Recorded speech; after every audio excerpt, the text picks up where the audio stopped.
Hi. మన బాధలకి కారణం reality కాదు.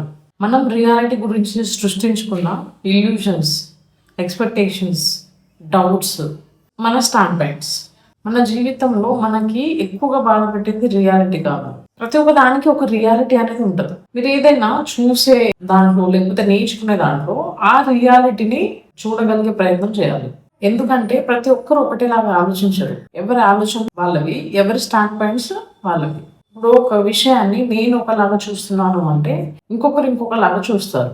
అది వాళ్ళ స్టాండ్ పాయింట్. ఇది నా స్టాండ్ పాయింట్. కానీ రియాలిటీ అనేది ఒకటి ఉంటుంది. దాన్ని గుర్తించగలగాలి. ఆ రియాలిటీ అనేది అందరికీ ఒకటే. అందుకే రియాలిటీని తెలుసుకుంటే దాంట్లో ఎలాంటి డౌట్స్ ఉండవు.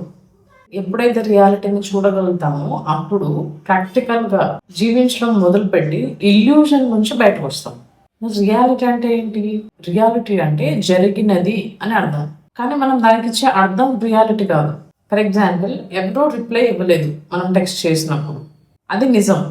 కానీ వాళ్ళకి నేను నచ్చను, లేకపోతే కావాలని ఆన్సర్ ఇవ్వట్లేదు అని అనుకోవడం మన ఇంటర్ప్రిటేషన్. మామూలుగా ఇల్యూషన్ ఎలా పుడుతుంది? మన బ్రెయిన్ అనేది వెంటనే స్టోరీస్‌ని క్రియేట్ చేసేస్తుంది.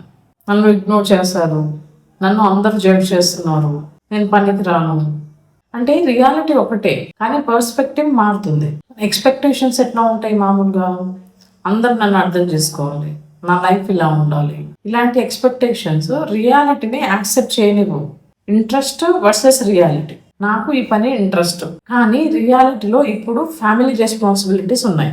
రియాలిటీ యాక్సెప్ట్ చేయడం అంటే డ్రీమ్ వదిలేయడం కాదు, ప్రజెంట్ ఉన్న సిచ్యువేషన్ని చూడడం. దీనికి ప్రాక్టికల్ సొల్యూషన్ ఏంటిదంటే, ఇది నిజంగా జరిగిందా లేకపోతే నేను ఊహించుకుంటున్నానా, దీనికి ఎవిడెన్స్ ఉందా? వీటికి ఆన్సర్ దొరకాలి మనకి. అయితే ఒక క్లారిటీ అనేది వస్తుంది. రియాలిటీని చూడగలుగుతాము. రియాలిటీ మనల్ని ఎక్కువ బాధ పెట్టదు. రియాలిటీ గురించి మనం చెప్పుకున్న కథలే మనల్ని బాధ పెడతాయి. మనం రియాలిటీని చూడడం నేర్చుకున్న రోజు మన మనసులో సగం సమస్యలు ఆటోమేటిక్గా తగ్గిపోతాయి.